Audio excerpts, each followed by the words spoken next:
fight. That's a kill. UAV awaiting orders. What's up, kings and queens? How you guys doing today? Today will be a commentary about how to get more than one kill during a situation in Call of Duty. Whether it's a double kill, triple kill, quad kill, or whatever. This will be the perfect guide to let you know different strategies that you can use in order to get that kill. But first I want to say that you might want to consider putting extended mags on your guns, because it helps a lot when it's that fourth or fifth or more person that's there, and the reason why you die is because you have to reload your gun. So depending on what gun you use and depending on how you shoot and stuff, that really takes part. If you're a really accurate person and you play on a lower sensitivity and it enhances your accuracy even more, then maybe you might not need extended mags. But me, I need extended mags, and I put extended mags on the majority of my guns.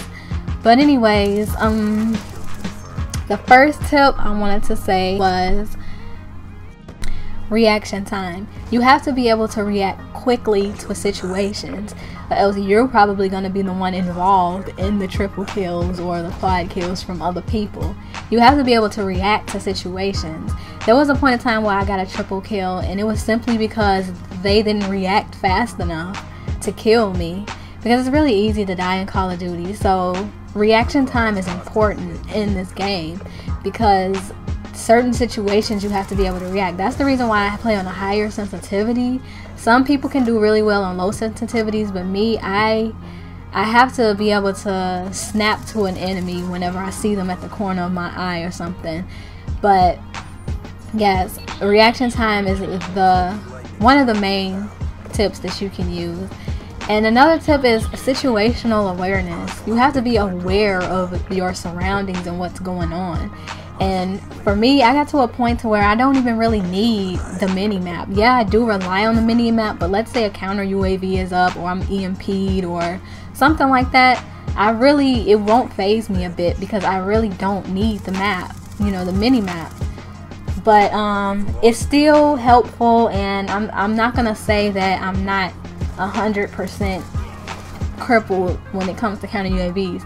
Yeah, because I'm able to look at the map and see where my enemies are, and I'm able to pick, basically predict where the enemies are. Because if you see your team spawning in at a corner of the map, then the team must be obviously on the other corner of the map. But we're going to get to predicting enemy movements later.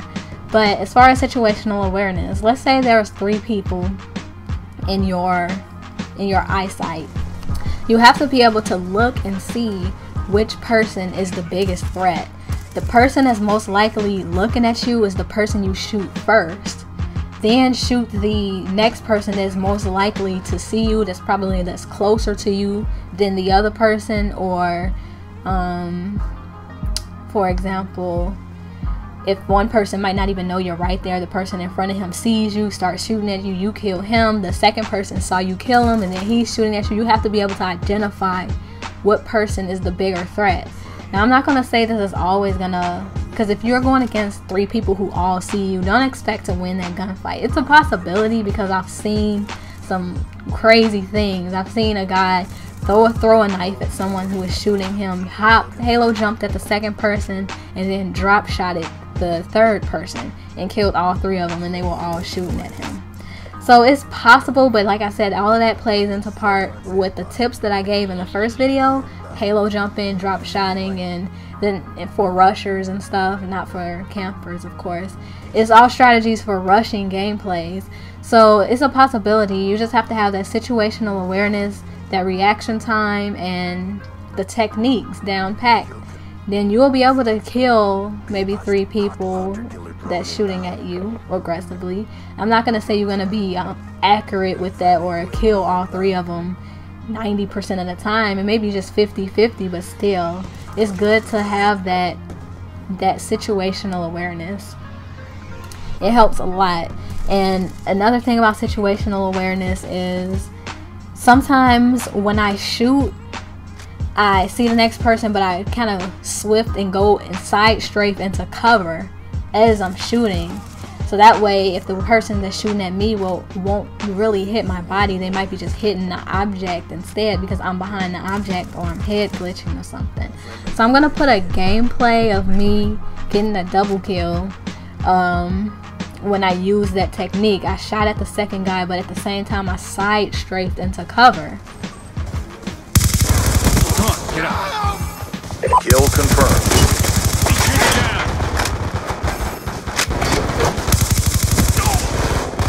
Kill confirmed. Okay, so in that little clip, notice how as I was shooting at the second guy, I kind of strafed into cover a little bit. See, if he was smart though, he would have did what I did and tried to get into cover and recover a little bit and reload his gun. But instead, he kind of rushed out blindly, and I just kind of waited for him to come because I knew he was going to come. And that goes into the next thing. Predicting enemy movements. And like I said, I'm to the point where I don't even really need a map anymore, a mini map, because I just know where people are going to be are. It's kind of like a routine.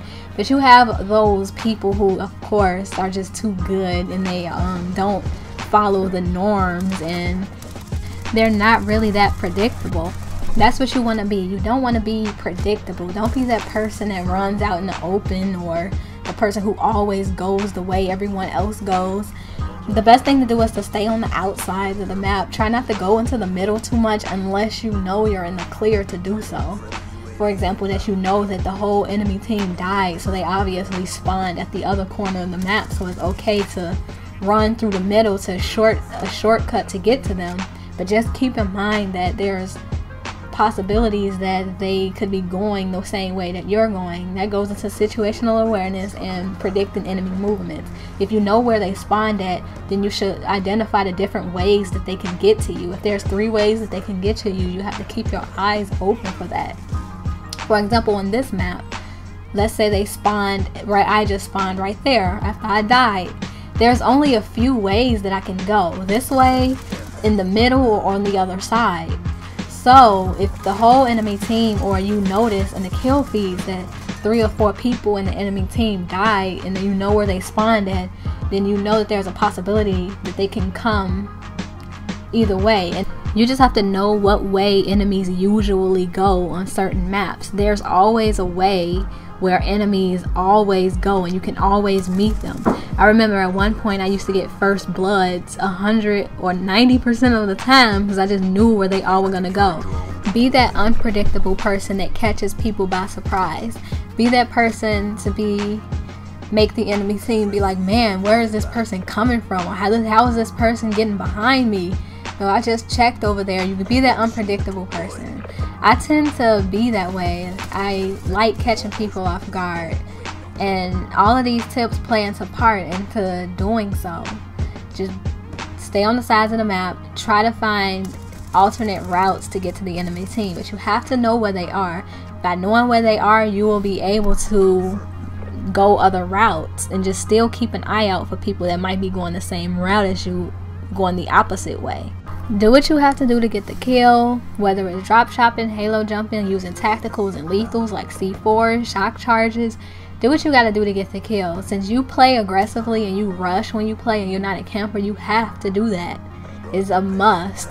These techniques are good for enhancing your gameplay as well as the tips that I gave in this gameplay. Anyways, take care.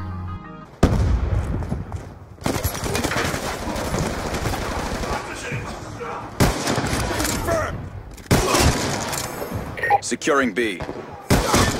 He's done. Securing B.